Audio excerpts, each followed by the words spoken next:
Hello बच्चों, आज हम लोग अम्ल भस्म तथा लवण चैप्टर से ऑब्जेक्टिव प्रश्न करेंगे। एक एक ऑब्जेक्टिव प्रश्न को हम लोग देखते हैं जो आने वाले मैट्रिक परीक्षा के लिए बहुत ही उपयोगी होगा। तो आइए बिना देर किए हम लोग शुरू करते हैं। हमारे स्क्रीन पे जो पहला सवाल है वो ये है कि लिटमस विलियन में जो बैंगनी रंग का रंजक होता है यह किस पदार्थ का बना होता है। तो लिटमस पेपर में जो बैंगनी रंग का रंजक होता है वो बना होता है लीचेन का। अतः इस प्रश्न का सही उत्तर होगा बी। इस प्रश्न का सही उत्तर बी होगा, यानी लीचेन। अगला प्रश्न है कि निम्नलिखित में कौन सा सूचक की तरह इस्तेमाल नहीं किया जा सकता है। तो हल्दी है, मेथिल ऑरेंज है और फिनोफ्थलीन है। ये तीनों का इस्तेमाल सूचक की तरह किया जाता है, अर्थात इन तीनों पदार्थों का इस्तेमाल जो है वो अम्ल और भस्म को पता लगाने के लिए किया जाता है।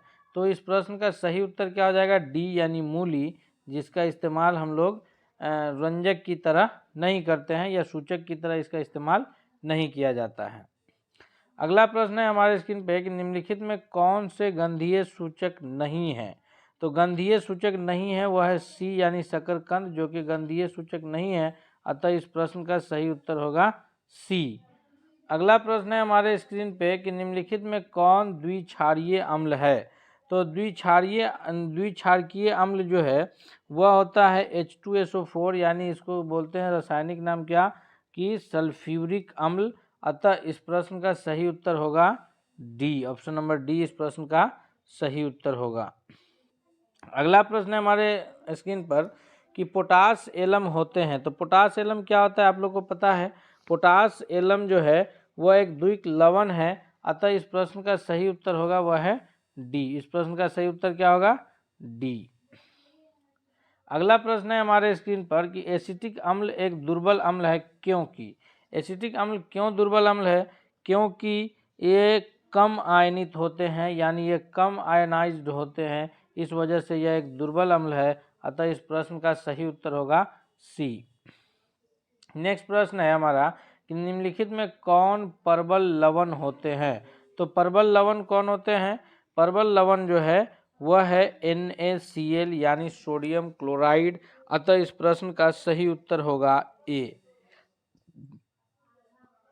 अगला प्रश्न है हमारा कि एक विलयन किसी नीले लिटमस को लाल रंग में परिणत कर देता है, यानी नीले लिटमस पत्र को वह लाल रंग में चेंज कर देता है। तो उस विलयन का पीएच मान क्या होगा। तो कौन सा विलयन नीले रंग को लाल रंग में बदलता है, तो वही विलयन बदलता है जो अम्लीय होता है। और अम्लीय विलयन का पीएच मान कितना होता है, तो अम्लीय विलयन का पीएच मान 0 से 6.9 तक होगा। अतः इसका सही उत्तर होगा क्या, डी। अगला प्रश्न है हमारा कि निम्नलिखित में कौन सा एक बुझा हुआ चूना है। तो निम्नलिखित में बुझा हुआ चूना कौन सा है, निम्नलिखित में जो बुझा हुआ चूना है वह है कैल्शियम ऑक्साइड। अतः इस प्रश्न का सही उत्तर होगा ए, ऑप्शन नंबर ए इसका सही उत्तर होगा।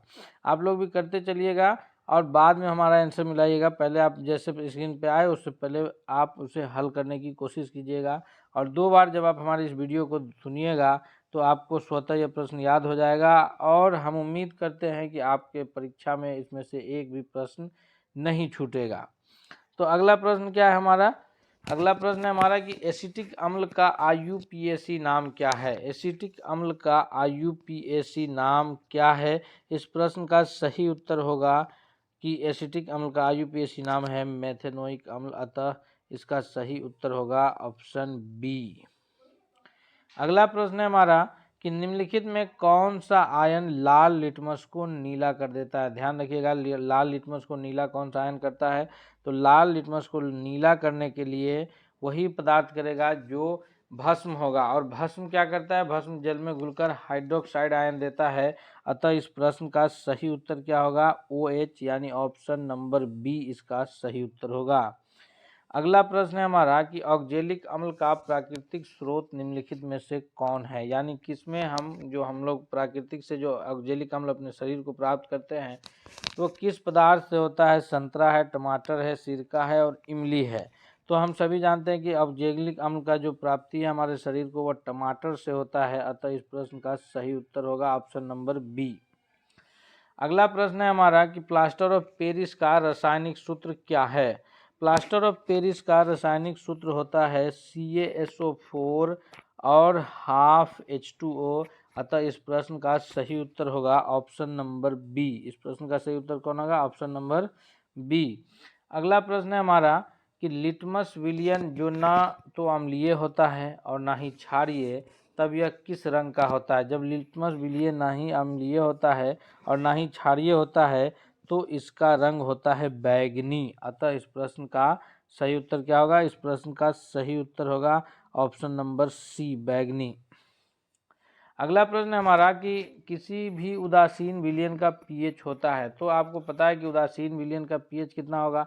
अम्ल, अब जो विलयन अम्लीय है, अम्लीय विलयन का पीएच 0 से, अम्लीय विलयन का पीएच 0 से 6.9, और भस्म का पीएच क्या होता है? भस्म का पीएच जो होता है वह होता है, भस्म का पीएच भस्म का 7.1 से 14 तक। तो अब जो विलयन उदासीन होगा या नहीं अम्लीय होगा ना ही वह क्षारीय होगा, तो उसका पीएच मान कितना होगा? तो उस विलयन का पीएच मान हो जाएगा 7। अतः इस प्रश्न का सही उत्तर क्या होगा? Option number B. अगला प्रश्न है हमारा कि निम्नलिखित में कौन से एक लवण है? निम्नलिखित में कौन सा एक लवण है? तो आपको पता है कि लवण कौन सा है इस प्रश्न में? इस प्रश्न में जो लवण है वो K2SO4 है, यानी पोटेशियम सल्फेट। अतः इस प्रश्न का सही उत्तर होगा ऑप्शन नंबर सी। इस प्रश्न का सही उत्तर क्या होगा? Option number C. अगला प्रश्न है कि हमारे शरीर में पीएच कितने परास के बीच कार्य करता है? हमारे शरीर में पीएच जो कार्य करता है वह 7 से 7.8 के बीच होता है। अतः इस प्रश्न का सही उत्तर होगा ऑप्शन नंबर बी, यानी 7 और उससे हल्का अधिक होता है, इसलिए हमारे प्रश्न का इसका सही उत्तर क्या होगा? Option number B. अगला प्रश्न हमारा कि बेकिंग पाउडर का अणुसूत्र क्या है? बेकिंग पाउडर का अणुसूत्र क्या है? बेकिंग पाउडर का अणुसूत्र होता है NaHCO3, NaHCO यानी सोडियम हाइड्रोजन कार्बोनेट। अतः इस प्रश्न का सही उत्तर होगा option number C, sodium hydrogen carbonate यानी NaHCO3। अगला प्रश्न हमारा कि निम्नलिखित में कौन विजातीय यौगिक है? निम्नलिखित में कौन विजातीय यौगिक है? ऑप्शन है चूना पत्थर, खड़िया, संगमरमर और प्लास्टर ऑफ पेरिस। अतः इस प्रश्न का सही उत्तर क्या होगा? विजातीय यौगिक कौन है इसमें? तो विजातीय यौगिक है प्लास्टर ऑफ पेरिस। अतः इस प्रश्न का सही उत्तर होगा ऑप्शन नंबर डी। इस प्रश्न का सही उत्तर क्या होगा? ऑप्शन नंबर डी, यानी प्लास्टर ऑफ पेरिस, जो कि चूना पत्थर, खड़िया और संगमरमर तीनों एक ही तरह के पदार्थ के बने होते हैं, इसलिए ये एक अलग यौगिक है। अगला प्रश्न हमारा कि निम्नलिखित अम्लों में से कौन प्रबल अम्ल है? निम्नलिखित में से कौन प्रबल अम्ल है? जिसमें ऑप्शन है लैक्टिक अम्ल, एस्कॉर्बिक अम्ल और सल्फ्यूरिक अम्ल और फॉर्मिक अम्ल। तो हम सभी जानते हैं कि सबसे प्रबल अम्ल जो है वह सल्फ्यूरिक अम्ल होता है।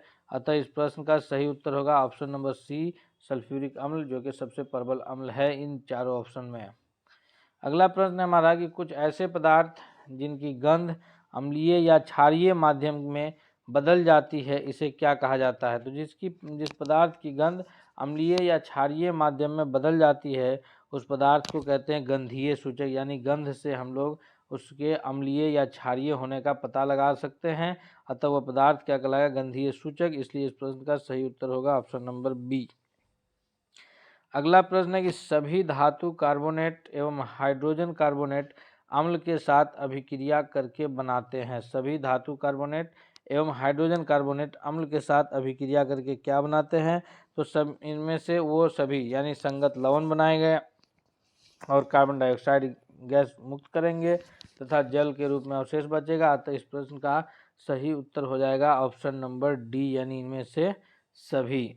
अगला प्रश्न है कि सभी अम्लों में पाया जाता है। तो सभी अम्लों में क्या पाया जाता है? आपको हमने अरे जब बता रहे थे अम्ल भस्म और लवण पे हमारा वीडियो मौजूद है, जहां हमने डिटेल्स में अम्ल भस्म और लवण के बारे में बताया है, आप देख सकते हैं, डिस्क्रिप्शन में भी उसका लिंक मौजूद है। तो हम जब आपको बता रहे थे अम्ल भस्म और लवण, तो आपको बताया था कि आर्हेनियस क्या कहते हैं? आर्हेनियस महोदय कहते हैं कि अम्ल वह पदार्थ है जो जल में घुल के हाइड्रोजन आयन देगा। अतः इस प्रश्न का सही उत्तर क्या होगा? ऑप्शन नंबर बी, यानी सभी अम्लों में हाइड्रोजन पाया जाता है।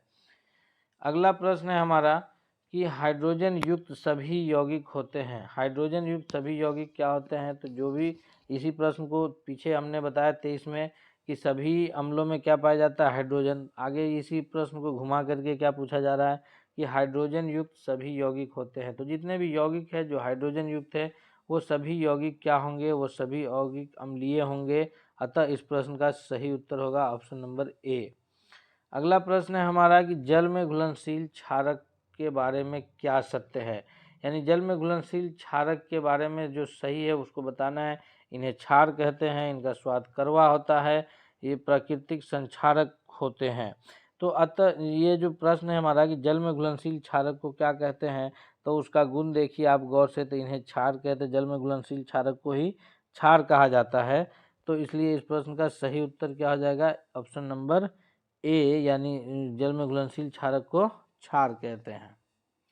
अगला प्रश्न हमारा कि पीएच में पी किसका सूचक है। तो पीएच में पी जो है वो पुषांश का सूचक है, यानी पोटेंज का जो है ये सूचक है। अतः इस प्रश्न का सही उत्तर क्या होगा, ऑप्शन नंबर ए।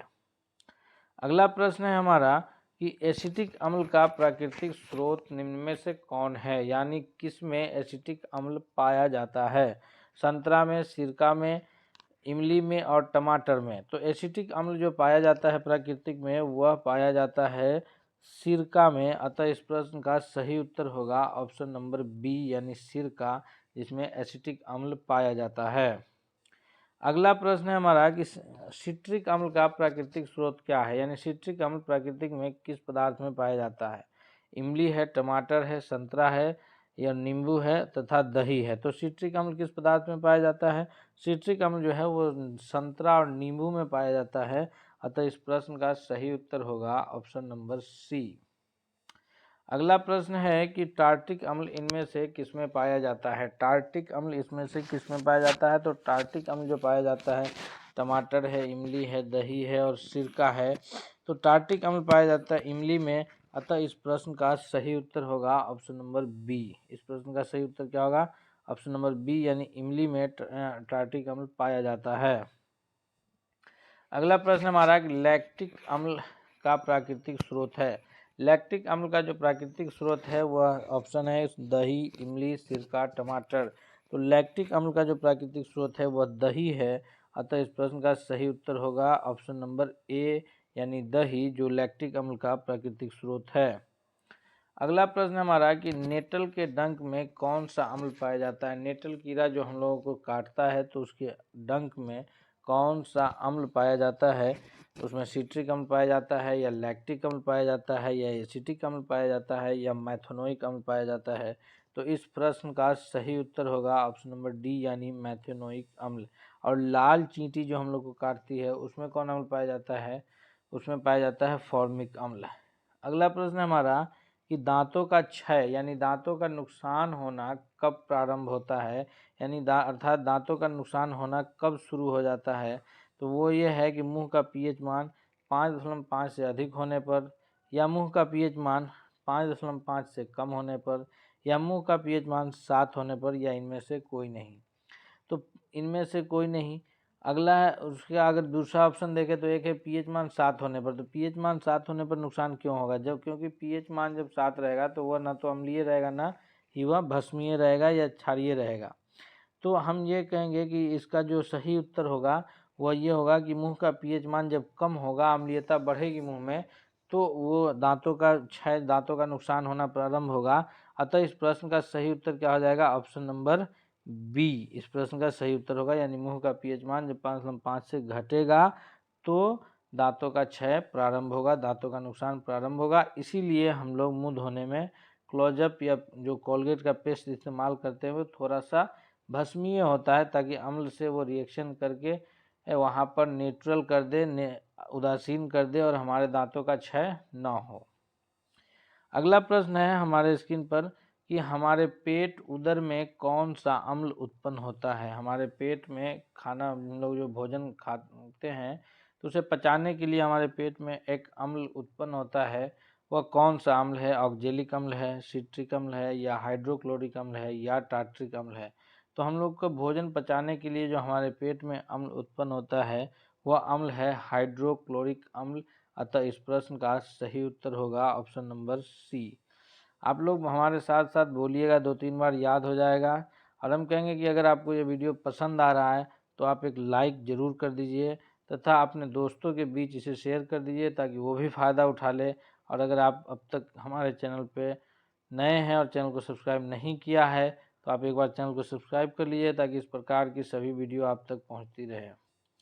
अगला प्रश्न है हमारा कि हाइड्रोक्लोरिक अम्ल एवं सोडियम हाइड्रोक्साइड के विलयन की अभिक्रिया से उत्पन्न लवण को क्या कहते हैं। हाइड्रोक्लोरिक अम्ल यानी HCl तथा सोडियम हाइड्रोक्साइड यानी NaOH यानी HCl और plus HCl plus NaOH HCl plus NaOH जब रिएक्शन करेगा तो क्या बनाएगा, तो NaCl बनाएगा यानी सोडियम क्लोराइड।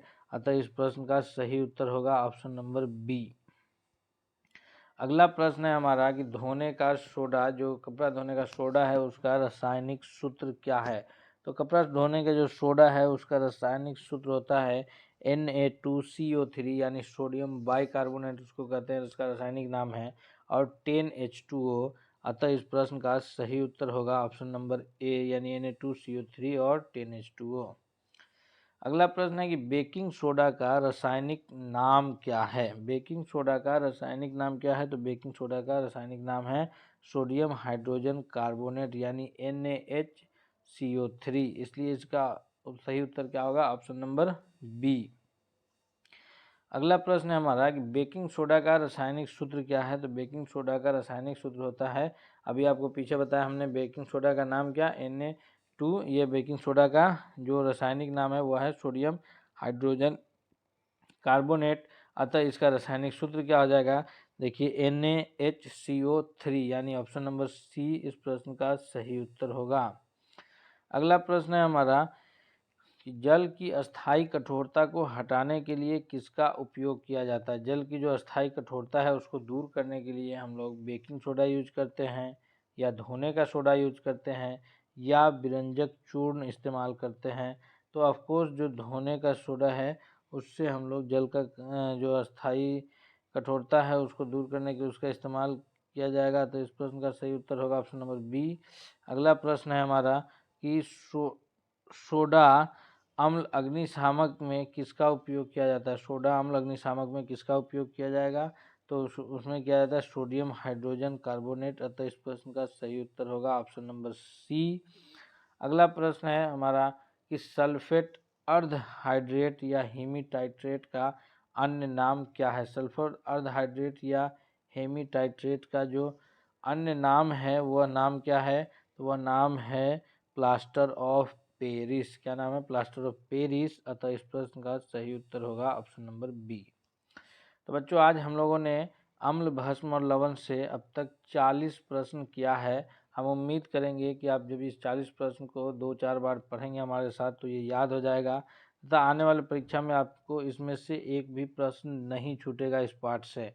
तो इसलिए अगर आपने लाइक नहीं किया है तो प्लीज़ आप एक लाइक कर दें तथा आप इस वीडियो को अपने दोस्तों के बीच शेयर कर लें ताकि उनकी भी तैयारी हो जाए। तब तक के लिए धन्यवाद।